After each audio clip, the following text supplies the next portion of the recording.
Eccoli in azione i ladri che nella notte di domenica sono entrati nel negozio Itacasa di via dell'Ippodromo in zona Mortise, a Padova.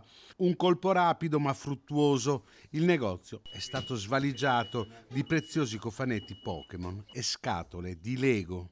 Così a occhio più o meno, cioè hanno rubato anche cioè la centralina antincendio, che solo quello vale 5-6 mila euro.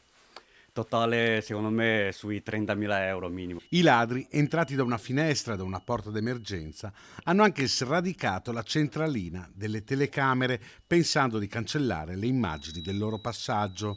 Luca Cen, titolare del negozio, però, è riuscito a estrapolare dei frame dal cloud.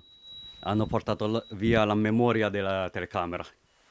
La memoria della telecamera, cioè una micro SD, però adesso con questa tecnologia è tutto salvato sui cloud, quindi sono riuscito a recuperare qualche immagine dalla telecamera.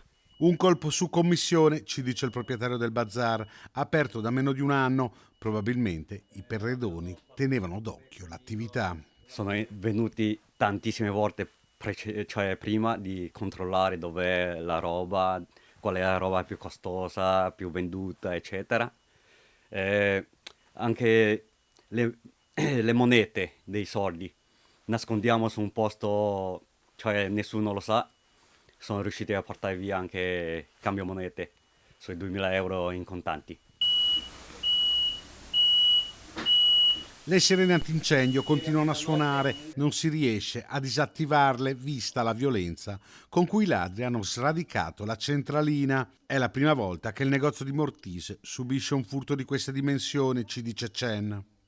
Comunque è la prima volta, non sarà l'ultima. Ora il commerciante pensa di assumere anche delle guardie private. Penso che mi collego alla telecamera, allarme con il numero dei carabinieri, così quando suona arrivano subito. Così chiamo anche vigilanza, faccio tutto. Speriamo che non ritornano più.